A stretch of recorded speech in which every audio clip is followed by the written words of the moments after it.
How's it going, guys? Welcome back to TheBlueShifting, and welcome to Pottermore again. I knew you loved it last time, so we're going to jump in it again because they added another quiz. This one for Discover Your Patronus. I'm super excited about this one, quite honestly, because, well, of course, all the Pottermore quizzes have been fantastic so far. And I've also seen Patronus quizzes all the time growing up. Everyone had them, but once again, they were very limited. Usually, they only stuck to a few Patronuses, and even then, they were always the ones that other people had in the books. I'm hoping that this will have some more diversity. But anyway, we're just going to go cracking on that. And just in case this is really, really short and turns out to not be a whole lot of content, I'm going to go ahead and I've got lined up a few other quizzes that are Brandon Sanderson themed. So hopefully stick around for those too, because they're awesome as well. But anyway, let's get started. Okay. Oh, I better with headphones. I got my headphones on right now. Ooh, music score. Dramatic. Okay. Well, okay. So I think this is supposed to be the scene kind of like by the lake. Patronus is a kind of protective force, a projection of the very things that the mentor feeds upon: hope, happiness, and the desire to survive. Ooh, that's cool. Yeah, I thought they were by the lake. This looks like a little for fun. Ooh, I got sparklies. Discover your Patronus.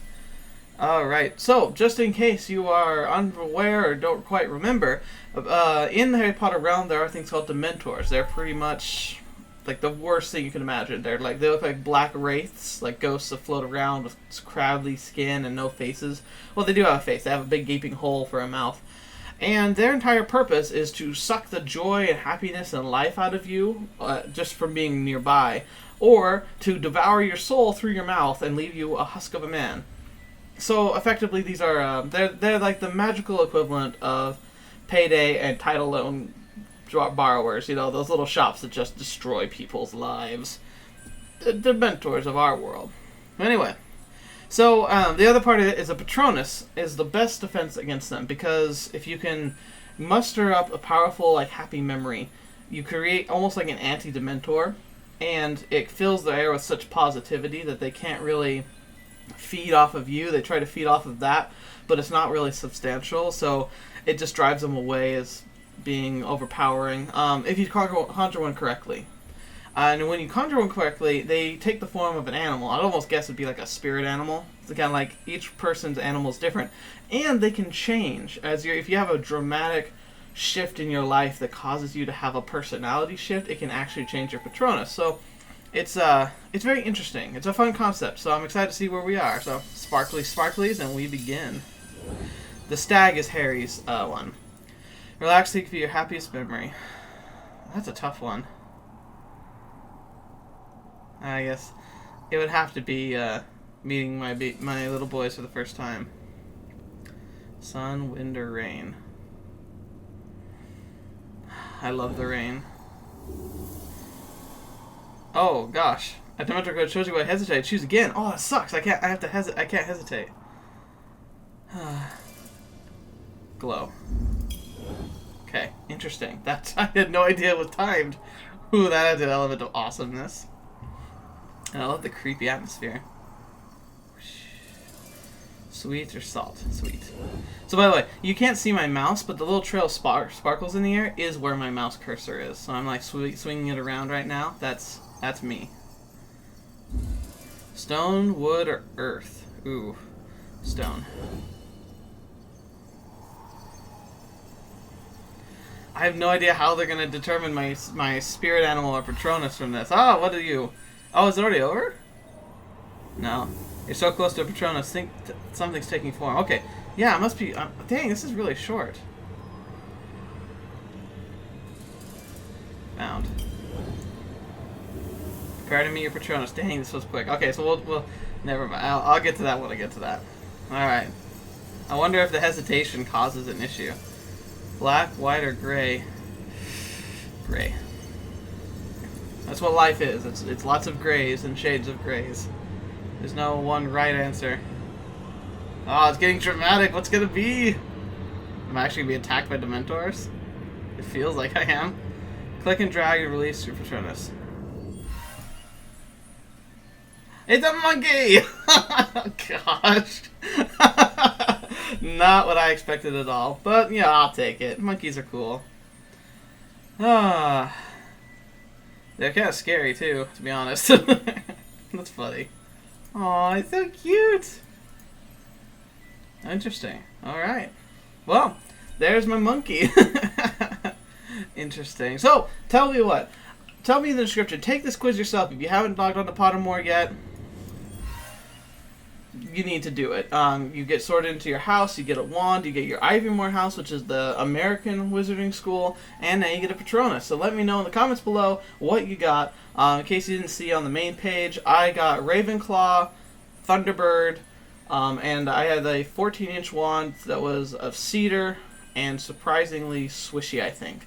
And the wands actually have descriptions in them that, like, really go into detail about what each aspect of the wand kind of like reflects about your personality or your magical abilities.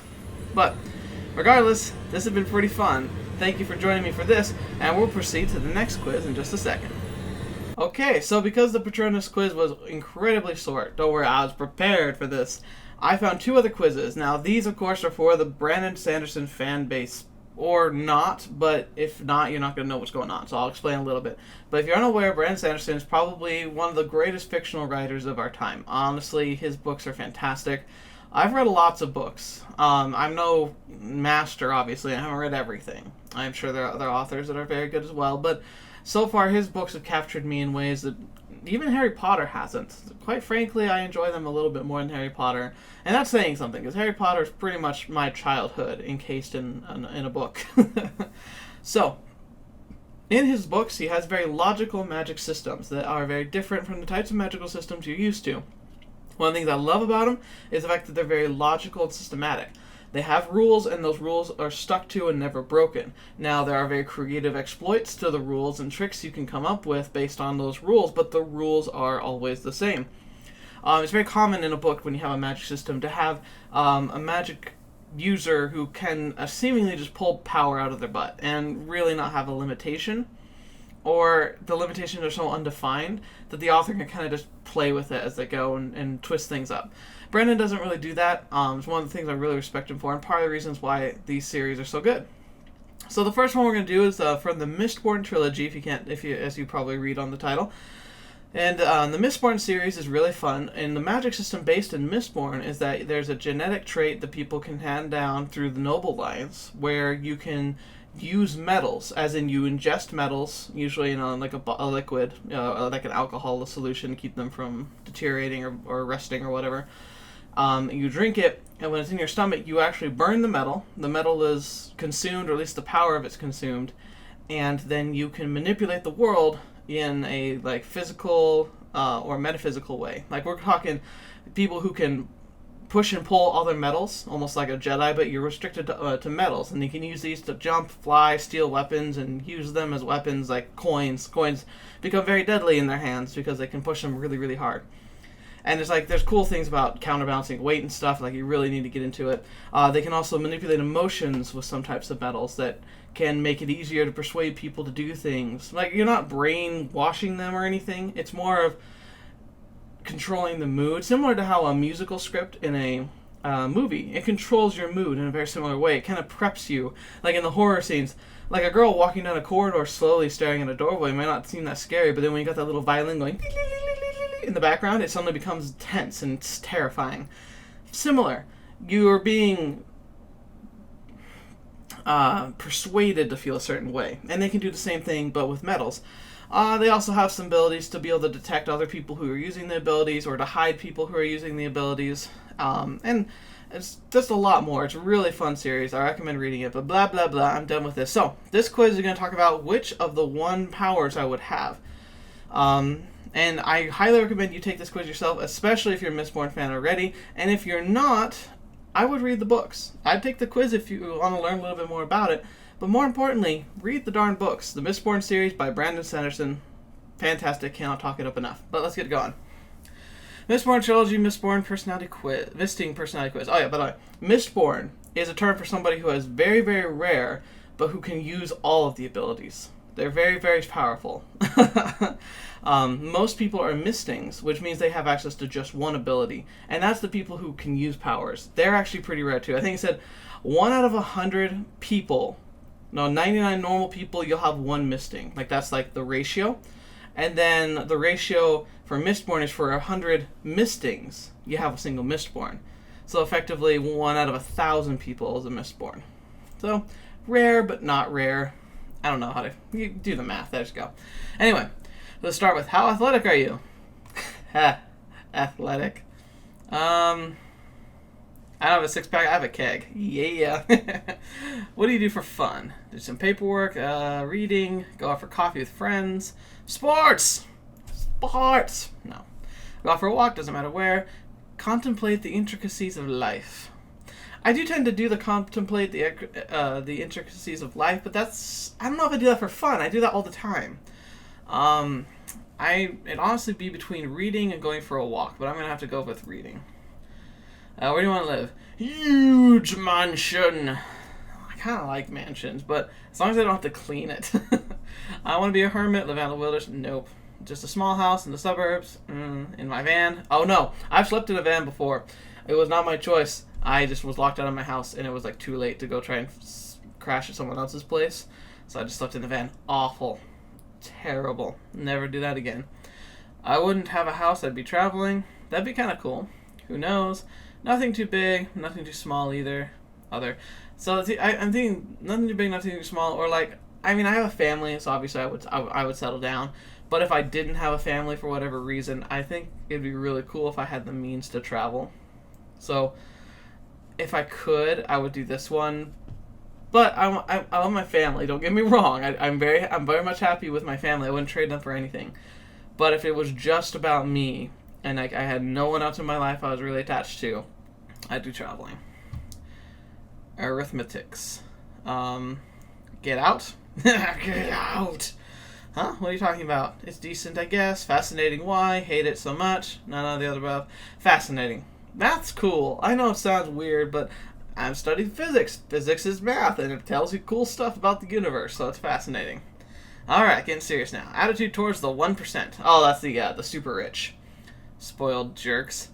Live long live the 1%. Middle class is always the best. I don't pay attention to those types of conflicts. Can they hear this? If they can, I love them. I don't really have much of an opinion on them. I mean, congratulations for having that much money. Hopefully it's what you earned and not what you just kind of were born with, because that could mess you up pretty good. I'd like to be a member of the 1%. I don't think anybody wouldn't want to be there. But it's not like I'm dying to be rich. I'm quite content where I am, and middle class is nice. Like, true middle class, at least in America, that means that you can travel and you can do some stuff, but like just not be crazy about it, you know? So I think that's the best life, because like you can have everything you need plus some fun stuff, but then it's not enough to let you go crazy and like potentially go like lose your, you know, what's important to you. So middle class is always the best. Come to a door, what do? Try and open it to check if it's trapped. Why do I want to go through the door? That's a good question. They never ask that in these kinds of things. Break it down. Try and find another way through first. Come to a door. I would just try to open it. I mean, is there any reason why I need to be careful? Because if I'm careful, I might try to find another way. Normally, I would just try and open it. Or wonder why I'm trying to go in there. Well, I guess I'd like to... Typically, I guess if I see a door, I'm probably going to just at least take a peek at what's going on in there. Definitely wouldn't break it down. Check if it's trapped. Sounds a little paranoid to me. I'll just try and open it. What are you best at? When I have time to think... when I'm at your best, when I have time to think... no, actually, I tend to overthink. I tend to enjoy what I'm doing. That's a good one. When I'm doing it to spite someone... Nah, I don't get too mad at people. When I have money at stake, no. When I'm doing it for a good reason, okay. And when I'm in danger, okay. So when I'm in danger or when I enjoy doing it, those are the top two. I'm very lucky because I'm one of those people where in a high stress situation where my life's kind of on the line, aka like about to have a car accident or something. I've only happened a few times, but when it has, I tend to get super focused. I don't know how to explain it, but like things seem to slow down, and I like look at things, I make decisions without having to think about it too long, and I just act. And so like I feel like I'm at my best in danger. When I enjoy what I'm doing, I'm pretty good. But I actually think when I'm in danger, I'm at my peak, because I don't dilly-dally, I just act. How would you describe your friends? Loyal, naive, funny, depending on the day. I don't know why I'm friends with them. Aw, that's sad. Totally confusing or evil. Evil. The fun way. Evil can be fun. Only in simulations. My friends can be funny depending on the day. What do you do for work? When do you do your work? At the last second, right away just in case, whenever I get around to it, when I have time for it, when someone tells me. I anticipate what I have to do so I can do it ASAP. Definitely not the last second. I used to be a procrastinator, but now I tend to be pretty gung-ho about stuff. Right away, just in case. Yeah, I like doing it right away just because it's nice to have wiggle room. When I get around to it, it's kind of what protagonist side. When I have time for it, that's definitely true. When someone tells me to, I'm going to do right away just in case. Why are you doing this quiz? Actually matters, guys, not just a vanity question. Okay, seems fun, curious what I'm missing, told to, have no idea. Just appeared on the forums out of nowhere, figured I'd do it. I found it that way, but I'm going to do it because it seemed fun. And I'm a coin shot. Ooh, that's a good one. Misting's able to burn steel. This allows them to push on external metals. Uses include flight, tracking projectiles, other more creative uses. Okay, so that's the quick breakdown. You ingest steel. When you burn it, so you can feel it kind of in your tummy burning, I guess. But the blue lines will extend from your center of gravity, your chest area typically, and they will go out and they will like point to sources of metal. So you can kind of see like where metal is around you that you can affect. The further away you are, the smaller, the fainter the line will go until you can't see it anymore, and then you can no longer affect any of that metal. But as long as you can see a line to it, you can then mentally grab that metal, whatever it is, and you can act on it. Now, a coin shot will push on the metal. So the metal will be pushed away. And then the cool thing, and then lurchers is the other version where they burn iron and they pull it towards you. The trick about it is, though, that it still follows the laws of physics. So if I coin shot like myself, if I push on an object that is either heavier than me or an object resting on something heavier than me, say the ground, planet Earth, much heavier than I am. If I push on a coin that's on the ground, I go backwards. Like, the coin stays, obviously, but I'm launched backwards. However, if I've got a coin and I'm pushing it through the air or, per se, through a person, and I push it, the coin that goes forward through that air or person, because I'm heavier than the object it's pushing into. I say pushing into because when you have a smaller metal object like a coin, kind of like a bullet, you have a lot more of your force being pushed into a small object. That object tends to have a much higher velocity and puncture power, so it can actually go straight through a person. Whereas if I were pushing on, say, a steel plate tied to someone's chest, most likely we would both be blown apart because we'd be more equal in weight, and the steel plate's not likely to actually puncture through somebody. But I digress. So, I'm a coin shot. Please let me know in the comments below what you are, and we will see what you get. And until then, let's move on to the final quiz. Alright, so, here we go. This video is going to be a lot longer than I thought it was going to be. Which Radiant Order are you? Now, this is another Brandon Sanderson book called The Wave Kings. Well, it's based on The Wave Kings and Words of Radiance, which are the first two books in a 10-book series. It's going to be amazing. They're seriously some of the best books in the world. Mistborn is kind of more close to my heart because it was the first Brandon Sanderson book I read, and I just got sucked into it so much. However, this one is, I think, a higher caliber story. In this one, they have a world where there's not a lot of soil and stuff because they have these things called high storms, which are like hurricanes on steroids. Like, they can pick up, like, if there's a thunderstorm that picks up boulders and just blows everything away, like, I'm guessing 200-mile-an-hour winds, if not more. They have to build structures to hide from this stuff, and if you're outside in it, like, it kills you, unless you're incredibly lucky or incredibly, like, powerful, I guess. And then in this world, they have a lot of warfare. There's a lot of intrigue and stuff going on that we don't really understand yet. One of the things that we're learning about, which is really cool, is they have these creatures that you can see called Spren. They're like little, I guess, glowing spirits, I guess. And they're drawn by different aspects. So you have, like, creation Spren when you're being creative and, like, you're really, like, being good. They come to you and they want to hang around you. There's flame Spren that are drawn to fire. Pain Spren that are drawn to pain and feeling pain. there's pretty much spren for everything. And then, like, there's some that are really common, like wind spren, because, like, a wind's common. But then there's some that are rare, like glory spren, where, like, you have, like, a moment where you have a great achievement, and like a defining achievement in your life, and then the glory spren will appear. But that's rare. That doesn't happen every day. Anyway, there are some special types of spren that can make a bond with a person. They call it a nail bond, where the spren acts as, like, a mediator between the person and, like, another realm that has a lot of power. So the human attaches, the spren and the human kind of form a bond, and from the bond the spren gains intelligence, where normally these spren are kind of mindless and can just follow an impulse based on their attributes they follow. Like I said, creation spren, they just come to wherever someone's creating. They don't create themselves or create things themselves, and they, like, that's all they do is they just want to be around creating things. Like, they don't really think for themselves. But when you bond with the type of spren, then they become intelligent. They become almost human in their ability to reason and to learn and to grow. And that's good for them because they want to become more than they are.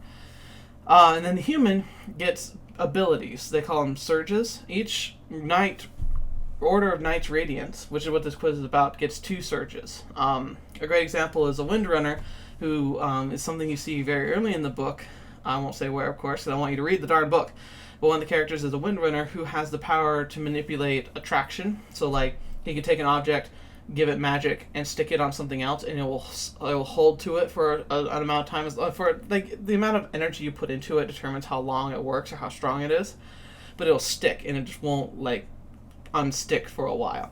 He also has control of gravitation, which effectively changes the way the gravity is affecting you. It's not like you're not, like, ever feeling gravity, but, like, he can do things like make the gravity direction pointing up for him instead of down. How that works in physics, I have no clue. It's magic, but it still follows rules. That's the thing. Like, this book also follows a structure of rules, and they do kind of make sense. It's really fun to figure. So he can do things like he can fly, but it's more of like falling. Just you get to choose the direction you fall, which is pretty awesome. Anyway, we're not going to go too much into it. If you haven't read the book, read the book. Take the quiz anyway, because you can learn more about the books and, like, what we know about them so far.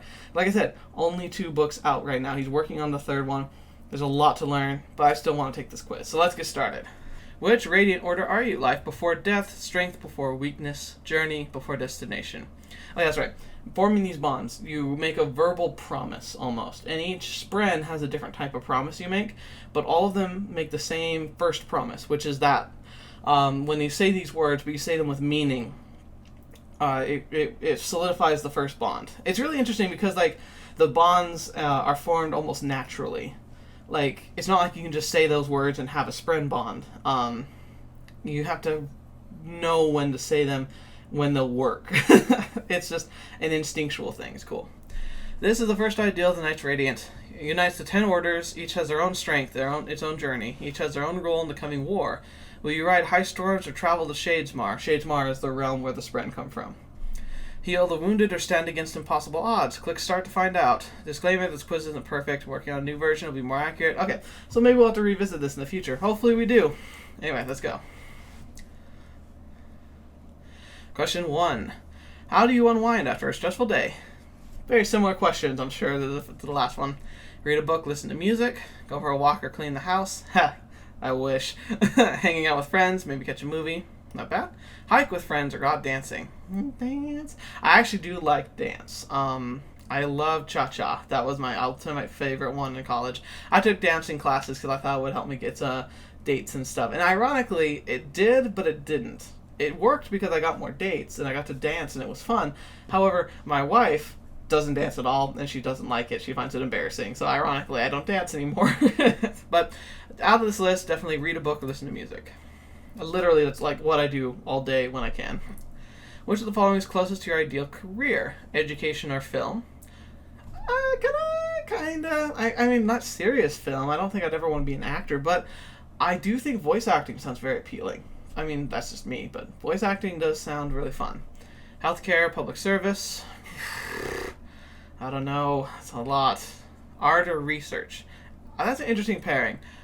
I really like research. The idea of being a researcher. That was what I was going to school to do, was to be a physicist and to study the world and universe.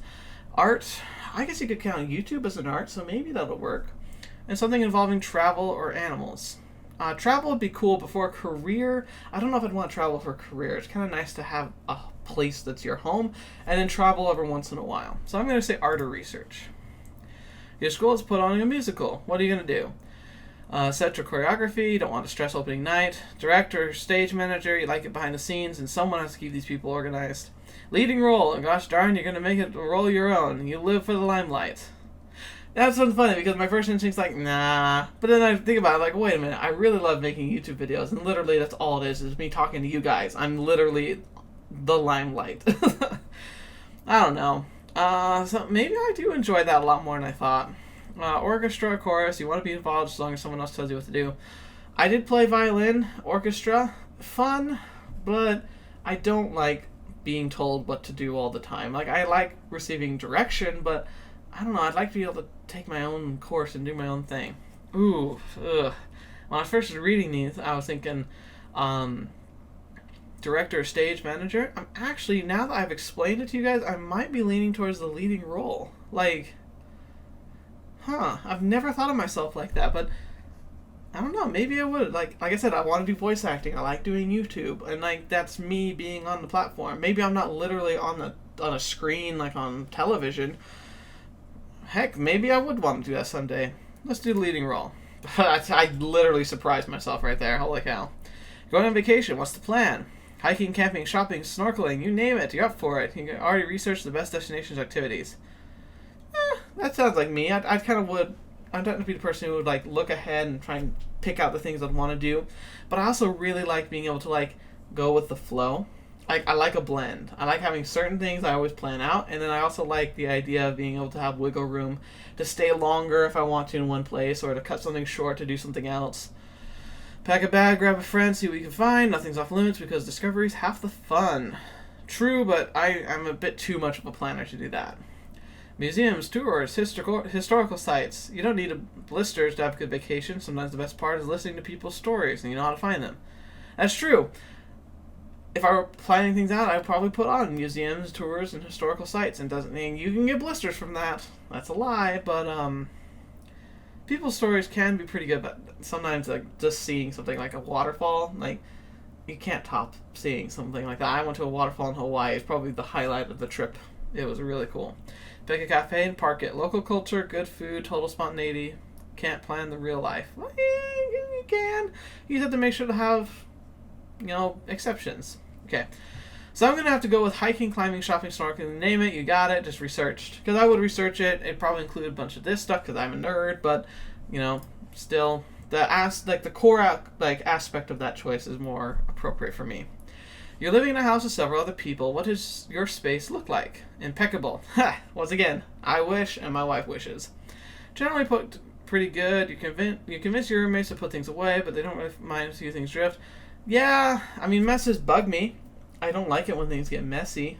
But I'm definitely not the cleanest or tidiest. Like this desk right here, it's got some clutter on it for sure. A mess, your books are in the dining room table, your phone's plugged into your roomie's charger, and the socks turned up under your desk, share alike, right? And see, that's more of like what it ends up being, but I honestly attribute that mostly to the fact that I'm a family man, we have like little boys. It's really hard to keep things tidy. Before we had the boys, I definitely was more of the second option. Or complete disaster, keep your stuff in your room so no one has to deal with it, but whatever said the floor is in a valid storage space. That's also kind of what we had to recently reorganize a bunch of stuff, so there's a lot of stuff just piled in our bedroom because there's not a lot of space in here. Mind you, we have a decent apartment. As far as apartments go, it's pretty good. But it's definitely not a house. Someday we'll get a house. So I'm going to go with, in general, my space tends to be pretty good. My wife probably disagreed, but I'm going to stick with it. You and your friends are starting a business. What do you want? What job do you want? Treasurer, it's calm, quiet, and important. Sounds boring. Marketing, talk to people and have fun. No need for paperwork or bureaucracy. Not true. Yeah, good marketing team needs to have good battle plans, but that does sound fun. Manager, make sure everyone's happy and everything goes according to plan. I do like that, because then I could plan things and legitimately make people listen to my plans, which most of the time I can't. I just have to sit there and cry, or well, not cry, but be furious because things are going horribly wrong, and it's because no one planned anything. Or production, design the products, let your friends worry about the details. So that's the engineer. Alright, so it's either marketing or manager. I actually have to think I'll go with manager on this one. I mean, I do like public, like, marketing and stuff, and I try really hard for this YouTube channel to do marketing, but I find it tedious to, like, always be doing stuff on Twitter and always be doing stuff on Facebook, and, I think manager. A storm knocks down a tree by your friend's house. Are you getting your hands dirty cleaning up the yard? Getting inside, getting water and snacks, and making sure no one overworks themselves. That's not like that's the mom, the mom of the cleaning crew. Working on the cleanup, but also hovering over your friends and policing their water consumption. I don't know. That seems a little too like you drinking water. You drinking water? What are you doing? No. So I'm just getting my hands dirty cleaning the yard. Would you rather be remembered for a discovery or invention? Yeah, that'd be awesome. Be in textbooks and stuff. Something you did to help another person. Sure, like save a baby from a river or something. That'd be nice. Or neither. You prefer to help other people stand out. I honestly don't think anyone on YouTube could do this. You're literally just putting yourself out there. I don't think I could ever honestly answer that one. I don't know. I don't mind being in the spotlight a little bit. I do have issues with dealing with tons and tons and tons of new people. Like, I don't find that relaxing, so I need detachment, so large crowds or even just meeting and having to talk to a line of people. I'd get tired of that after a while. But I want to be known for discovery or an invention. That'd be awesome. Spearman or duelist? Okay, so this is, I think, reference to a book. Spearmen are kind of like the common soldiers who work in platoons. Duelists tend to be the nobility who fight with blades and kind of like are more noble in their stuff, very richy. And it's funny things. So, spearmen. Technically, dark eyes are the spearmen. I have dark eyes. In that book, the class system is based on eye color. So, like, nobles are born with colors that aren't brown or black. And then the normal, typical people are brown and black-eyed. Now, it seems very strange, but is it any stranger than the race color skin color issues that we've been facing for eternity? It feels like. I mean, it's a creative way to have the same problem, and it's funny because it makes just about as much sense. He's like, oh, look at your eyes aren't a light color of blue, must mean that you're a peasant. It's like, oh yeah, that doesn't make any sense at all. So dumb. But anyway, so, physically, I'd be a spearman. However, emotionally, I'm definitely very much more on the side of politicalness and tactfulness, and I'd rather be a duelist. Squires, yes or no? Okay, here's another thing. Some knights radiant. Like, they have their abilities with their bonding friend, and some of them are, like, geared for, like, the front lines of a battle, where they actually have a squad of just normal people who work with them, and then as they, like, bond emotionally to each other, and, like, become, like, blood brothers, I guess, in combat, these normal people become squires, where they gain some basic abilities just because they are around somebody who has like the full abilities. So I guess this is more of a question of like, do I see myself working as a member of a team, or do I see myself working alone? That's what it says. Like, they're awesome, strength in numbers, right? Or they're not for me, because not all the Knights Radiants have squires. They're not for me. I prefer to train one-on-one or work alone. It's tough. If I have a team I can trust, I do think that strength in numbers is preferable. And like, I like having someone to talk to. But I'm also like, I like working on my own. I went through school always being the nerd, and when you're the nerd, if you're doing a group project, it pretty much means you're doing the group project and everyone else is going to goof off. So, I'd like to work with a team that's actually a team. So maybe I'll say strength in numbers, because if they're actually on my team and we're working together and we become friends, I'd prefer numbers. What do you most often contribute to the fandom? Okay, so this is like, what do you contribute to, like, the Brandon Sanderson groups online? Art, fanfic, AUs, or live blogs, or metas, wiki entries, and friendly debates. Now, this is unfair. I do lots of friendly debates. I don't do wikis or metas. I don't draw art, but I have a whole series. If you haven't seen, click over here. That's my series, Letters from the Cosmere, where I help share art on YouTube. And I also have a fan fiction tied to that, But it's really cool, actually. I got to meet Brandon Sanderson himself, and I pitched him the idea. And he actually not only approved of me making a fan fiction in this style, but he actually helped me make the character and set things up a little bit. So if I had to pick between these two, it's probably the top one. All right, pick one. Physical realm, cognitive realm, spiritual realm. These are the three aspects of the Cosmere, which is his name for his universe. You know, we have the cosmos, he has the Cosmere, because he has all these different books. Like I said, the Mistborn book we read before, we did the quiz for before, they share the universe with this one. So they actually like are going to interact in the future when they get space travel. It's going to be crazy. But yeah, physical realms where we do stuff, cognitive realms where the Spren live, and spiritual realm we know like nothing about, well, except for the fact that that's like where the power comes from. Physical realm, that's where stuff happens, but it can be very depressing there. Cognitive realm can be incredibly dangerous, but it's very fascinating. Spiritual realm is the one I wish I knew more about. I'm going to go spiritual realm on this one. Pick another. Okay. Honor, cultivation, or neither. I'm not going to talk about this. You'll have to read the books to understand what this choice is really about.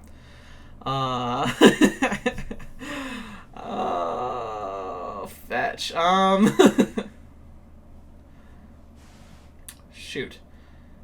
I think I'm going to have to go with honor. Alright, you're about to start your do-it-yourself project. Do you use a kit instructions or find how-to blogs? Dive right in, hope you don't screw things up? Or have the instructions nearby but then end up not using them? Okay. Honestly, it depends. I mean, if it's putting together a bookshelf, I'll just put the bookshelf together. I don't need instructions. But if it's a complicated project, I'm definitely going with instructions and how-to blogs. I mean, you can improvise when you know what you're doing. Alright. Now I don't need to make it count. So, ooh, interesting. A bondsmith. Wise and trustworthy, bondsmiths unite and lead the peoples of the world. They concern themselves with the big picture and coordinate other radiants rather than fighting on the front lines. They possess the surges of tension and adhesion. Their second ideal is, I will unite instead of divide, I will bring men together. Interesting. So now, adhesion, that's the same thing I was talking about before where you make things stick together. But tension, we're not too sure about that. We don't know what that does quite yet, because we haven't really seen an example of it too much. We do know of a bondsmith, but it appeared the last second in the second book. I guess maybe I shouldn't say that. Never mind. Forget that. But let's see. So bondsmith, next one will be Skybreaker. Strong emphasis on law. Stoneward, loyal and dependable. Truthwatcher are among the most tactful and considerate. Windrunners, foremost defenders. Elf-scholars, proud and sharp of wit. Edge dancers are renowned for their skills in and out of battle. Will shapers, all the earth will shapers are the most varied.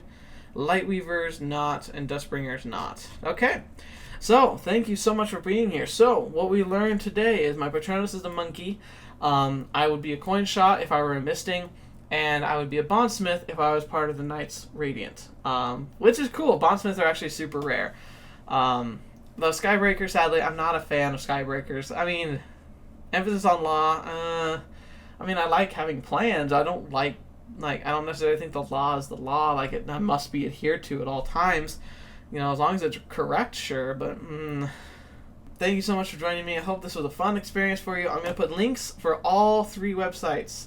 All 3 quizzes in the description. Click those sons of guns and tell me in the comments what you got. I really am curious what you got. Even if you aren't familiar with these books of the last 2, I just would love to hear your thoughts, and you can ask me questions about it. Trust me, I know these books really, really well. And once again, make a self-plug.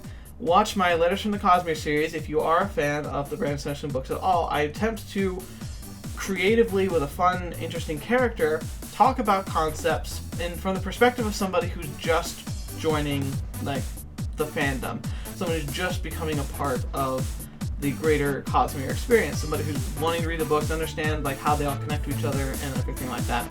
So please make sure you check those out if you're interested. If not, that's fine. So thank you so much, and until the next video or whatever you happen to see with me next, I'll see you there.